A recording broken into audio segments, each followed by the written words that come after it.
Una partícula es elemental si no está constituida por otras partículas. El estudio formal de las partículas elementales se desarrolló a lo largo del siglo XX, y es aún una teoría inconclusa. Inicialmente se creía que los átomos, que ya habían perdido su estatus de partícula elemental, estaban compuestos por tres partículas elementales: electrones, protones y neutrones. Pero hoy sabemos que solamente el electrón puede considerarse una partícula elemental, debido a que los protones y neutrones están conformados por unas partículas elementales llamadas quarks.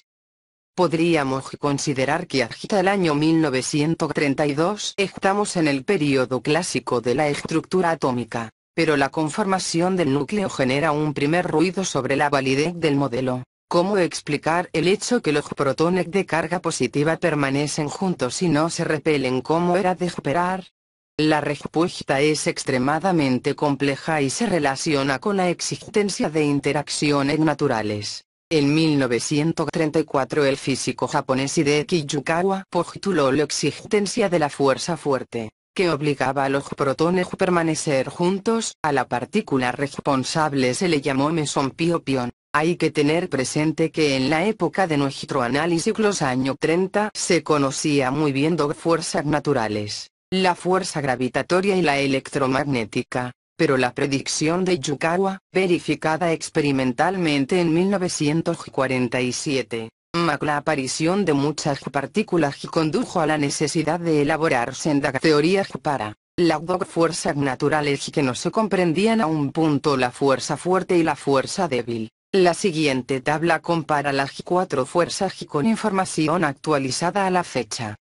La interacción nuclear fuerte es un fenómeno de tan complejidad que su comprensión impulsó la creación de una nueva disciplina denominada cromodinámica cuántica. El término cromo hace alusión al color que se le asignó a las partículas, los quarks, y que guarda relación con tres propiedades de estas partículas que con los electrones son realmente elementales. Esta presentación es sobrepasada por los intrincados fenómenos que ocurren en el núcleo atómico, por lo que procederemos a presentar una visión muy simplificada de dichos fenómenos. En los años 30 Yukawa genialmente propuso la existencia de una fuerza fuerte que mantenía los protones juntos, neutralizando la fuerza electromagnética. En 1947 fue verificado el pión responsable de esta fuerza, pero hoy se le conoce como interacción nuclear fuerte, fuerza del color, también fuerza fuerte residual.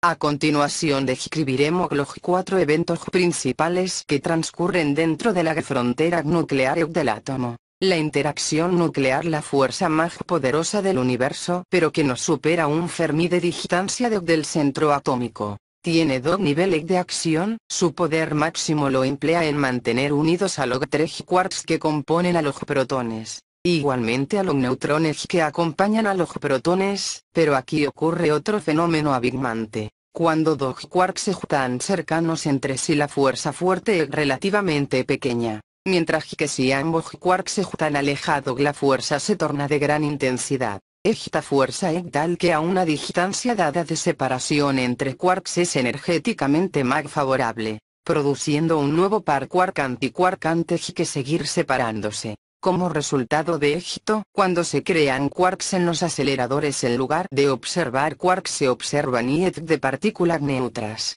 es decir, chorros de nuevas partículas. El proceso de formación de hadrones a partir de quarks se denomina hadronización. Tercer fenómeno: la interacción entre quarks a cortas distancias, o equivalentemente a altas energías, es relativamente débil, permitiendo al comportarse como partículas cuasi libres, y no interactuantes. A esta propiedad se la conoce como libertad asintótica. La interacción es de gran intensidad, impidiendo que los quarks puedan ser aislados, por lo tanto es imposible observarlo directamente. Este fenómeno se conoce como confinamiento de color, descubrimiento ocurrido en 1973, el cuarto fenómeno de acuerdo con la cromodinámica cuántica.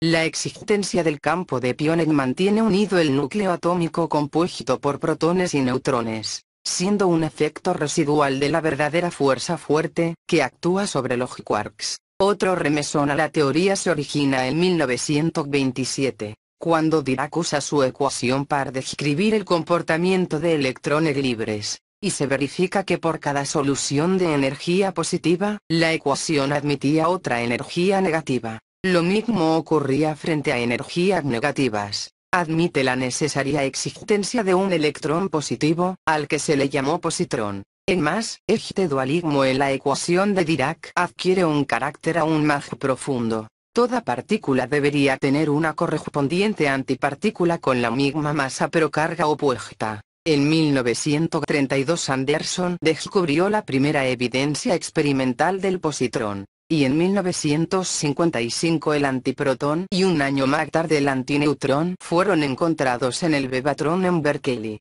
La antimateria pasó a ser una realidad.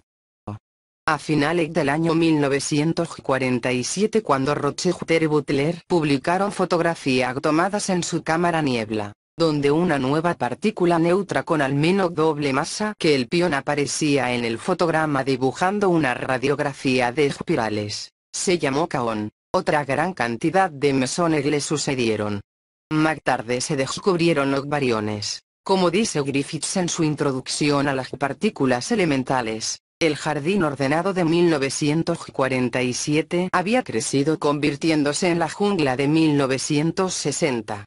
Este zoológico de partículas se hacía insostenible en el principio de los 60. Más de 100 partículas elementales que habían sido pronosticadas, por teorías matemáticas u observadas en experimentos con aceleradores de partículas, se hacía necesario una urgente salida a esta situación. Se necesitaba algo parecido a la tabla periódica de la química para clasificar y ordenar las partículas. Providencialmente y como ocurre frecuentemente en la física. Dos científicos en forma independiente pero en la misma época, el año 1961, Murray Gell-Mann y Yuval Niemann, propusieron un esquema para ordenarlas en grupo de 8 y 10. Gell-Mann, que tenía frecuentes arranques poéticos, en consideración a que su esquema se basa en grupo de 8 entes, hablaba del camino ótuple, en clara referencia al camino ótuple del budismo. El sistema resultó tan eficiente como la tabla periódica de elementos de Mendeleev.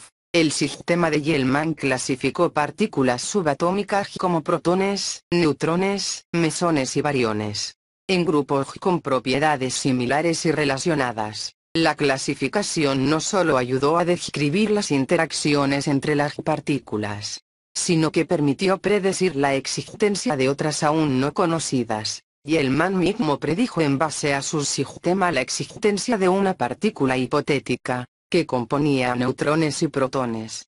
El físico Georg Wade tuvo una idea similar por esa época en forma independiente. Gell-Mann llamó a esa partícula quark, un término tomado de una novela del escritor irlandés James Joyce.